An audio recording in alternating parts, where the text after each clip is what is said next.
दो हंसों की कहानी। मानसरोवर आज जो चीन में स्थित है, कभी ठमानस सरोवर के नाम से विश्वविख्यात था और उसमें रहने वाले हंस तो नीले आकाश में सफेद बादलों की छटा से भी अधिक मनोरम थे। उनके कलरव सुंदर नर्तकियों की नुपुर ध्वनियों से भी अधिक सुमधुर थे। उन्हीं सफेद हंसों के बीच दो स्वर्ण हंस भी रहते थे। दोनों हंस बिल्कुल एक जैसे दिखते थे और दोनों का आकार भी अन्य हंसों की तुलना में थोड़ा बड़ा था। दोनों समान रूप से गुणवान और सिलवान भी थे।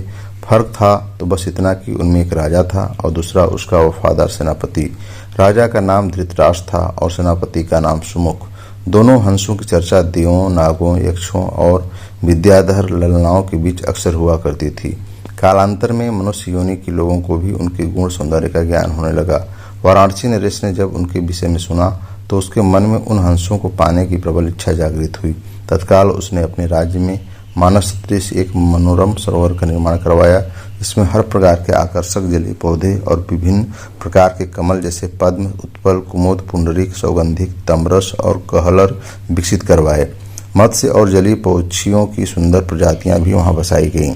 साथ ही राजा ने वहां बसने वाले सभी पक्षियों की पूर्ण सुरक्षा की भी घोषणा करवाई, जिसमें दूर दूर से आने वाले पक्षी स्वच्छंद भाव से वहां विचरण करने लगे। एक बार वर्षा काल के बाद जब हेमंत ऋतु प्रारंभ हुआ और आसमान का रंग बिल्कुल नीला होने लगा, तब मानस के दो हंस वाराणसी के ऊपर से उड़ते हुए जा रहे थे। तभी उनकी दृष्टि राजा द्वारा निर्मित सरोवर पर पड़ी। सरोवर की सुंदरता और उसमें तैरते रमणीक पक्षियों की स्वच्छंदता उन्हें सहज ही आकर्षित कर गई। तत्काल वे नीचे उतर आए और महीनों तक वहां की सुरक्षा, सुंदरता और स्वच्छंदता का आनंद लेते रहे। अंततोगत्वा वर्षा ऋतु के प्रारंभ होने से पूर्व वे फिर मानस को प्रस्थान कर गए। मानस पहुंचकर उन्होंने अपने साथियों के बीच वाराणसी के कृत्रिम सरोवर की इतनी प्रशंसा की कि सारे हंस वर्षा के बाद वाराणसी जाने को तत्पर उठे। हंसों के राजा युधिष्ठिर और उसके सेनापति सुमुख ने अन्य हंसों की इस योजना को समुचित नहीं माना।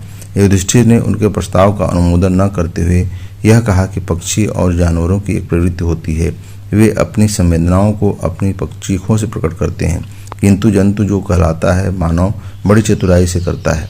उनकी भंगिमाओं को प्रस्तुत जो होता है उनके भावों के ठीक विपरीत। फिर भी कुछ दिनों के बाद हंस राज को हंसों की जिद के आगे झुकना पड़ा और वह वर्षा ऋतु के बाद मानस के समस्त हंसों के साथ वाराणसी को प्रस्थान कर गया।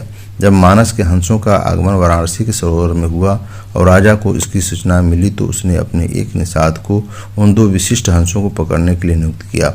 एक दिन युधिष्ठिर जब सरोवर के तट पर स्वच्छंद भ्रमण कर रहा था, तभी उसके पैर निषाद द्वारा बिछाए के जाल पर पड़े।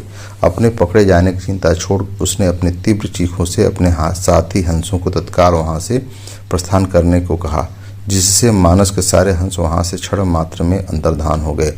रह गया तो केवल उसका एकमात्र वफादार हमशक्ल सेनापति सुमुख। हंसराज ने अपने सेनापति को भी उड़ जाने की आज्ञा दी, मगर वह दृढ़ता के साथ अपने राजा के पास ही जीना मरना उचित समझा। निषाद जब उन हंसों के करीब पहुंचा तो वह आश्चर्यचकित रह गया, क्योंकि पकड़ा तो उसने एक ही हंस था, फिर भी दूसरा उसके सामने निर्भीक खड़ा था। निषाद ने जब दूसरे हंस से इसका कारण पूछा तो वह और भी चकित हो गया, क्योंकि दूसरे हंस ने उसे यह बताया कि उसके जीवन से बढ़कर उसकी वफादारी और स्वामी भक्ति है। एक पक्षी के मुख से ऐसी बात सुनकर निषाद का हृदय परिवर्तन हो गया। वह एक मानव था, किंतु मानव धर्म के लिए वफादार नहीं था। उसने हिंसा का मार्ग अपनाया था और प्राणातिपात से अपना जीवन निर्वाह करता था। शीघ्र ही उस निषाद ने अपनी जागृत मानवता के प्रभाव में आकर दोनों ही हंसों को मुक्त कर दिया। दोनों हंस कोई साधारण हंस तो थे नहीं। उन्होंने अपनी दूरदृष्टि से यह जान लिया था कि वह निषाद निसंदेह राजा के कोप का भागी बनेगा। अगर निषाद ने उनकी जान बख्शी तो उन्हें भी निषाद की जान बचानी थी। अतः तत्काल वे निषाद के कंधे पर सवार हो गए और उसे राजा के पास चलने को कहा। निषाद के कंधों पर सवार जब ये दोनों हंस राज दरबार पहुंचे तो समस्त दरबारीगण चकित हो गए। जिन हंसों को पकड़ने के लिए राजा ने इतना प्रयत्न किया था वे स्वयं ही उसके पास आ गए थे। विस्मित राजा ने जब उनकी कहानी सुनी तो उसने तत्काल ही निषाद को राजदंड से मुक्त कर पुरस्कृत किया। उसने फिर उन अज्ञानी हंसों को आतिथ्य प्रदान किया तथा उनकी देशनाओं को राज दरबार में सादर सुनता रहा।